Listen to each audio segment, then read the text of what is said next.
Hi friends, வணக்கம் and welcome to Venad சமையல். இன்றைக்கி நம்ம ஹெல்த்தியான ஸ்டார்டர் ரெசிபி தான் பார்க்க போகிறோம்.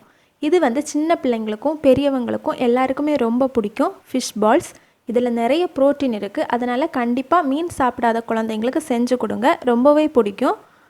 இதுக்கு தேவையான பொருட்கள் பார்த்துக்கோங்க. இப்போது இது எப்படி பண்ணலாம்னு பார்க்கலாம். இதுக்கு முள் நீக்கிய மீன் எடுத்துக்கோங்க. வஞ்சர மீன், பாறை மீன், வள மீன் எது வேணாலும் எடுத்துக்கலாம். முள் நீக்கி சேர்த்துக்கோங்க. நான் இங்கே பொன்னாரைன்னு சொல்கிற மீன் எடுத்துக்கிறேன். இதை கொஞ்சம் அரைச்சி எடுத்துக்கோங்க. அப்புறமா இதில் பாதி லெமனோட ஜூஸ் சேர்த்துக்கோங்க. இப்போது இதில் 1 டீஸ்பூன் மஞ்சள் தூள் சேர்க்கலாம். இப்போது மிளகாய்த்தூள் 1 டேபிள் ஸ்பூன் சேர்க்கலாம். உங்களுக்கு காரம் அதிகமாக வேணும்னா கொஞ்சம் கூட சேர்த்துக்கோங்க. கரம் மசாலா 1 டீஸ்பூன் சேர்க்கலாம். அரிசி மாவு 1 டேபிள் ஸ்பூன் சேர்க்கலாம். கடலை மாவு 1 டேபிள் ஸ்பூன். இது பைண்டிங்காக. தேவையான அளவு உப்பு சேர்த்துக்கோங்க. இப்போ நறுக்கிய சின்ன வெங்காயம் 5 சேர்த்துக்கிறேன். நீங்கள் வேணால் பெரிய வெங்காயம் கூட சேர்த்துக்கலாம். இப்போ கொஞ்சம் கட் பண்ணி வச்சுருக்கிற கறிவேப்பிலை சேர்க்குறேன். கொத்தமல்லி இலை கூட சேர்த்துக்கலாம். நீங்கள் இதை நல்லா மிக்ஸ் பண்ணி விட்டுக்கோங்க. எல்லாம் நல்லா மிக்ஸ் ஆகி வரணும்.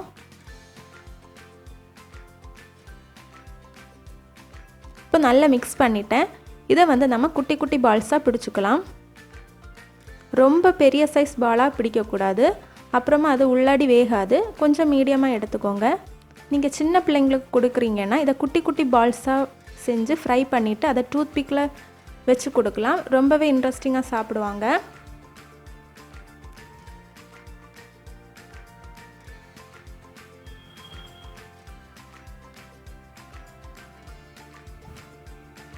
இப்போ நம்ம பால்ஸ் எல்லாம் ரெடி பண்ணியாச்சு. இதை இப்போ ஃப்ரை பண்ணி எடுக்கலாம். இதுக்கு நான் ஒரு பேனை சூடு பண்ணிக்கிறேன். அப்புறமா எண்ணெய் ஆட் பண்ணிக்கிறேன். நீங்கள் கடலை எண்ணெய் வேணாலும் சேர்த்துக்கலாம், இல்லைனா ரீஃபைண்ட் ஆயில் கூட சேர்த்துக்கலாம். இப்போது அந்த ஃபிஷ் பால்ஸை போட்டு பொரிச்செடுங்க. ரொம்ப லோ ஃப்ளேமில் வச்சு பொரிச்செடுங்க, இல்லைனா உள்ளே ஃபிஷ் வேகாது.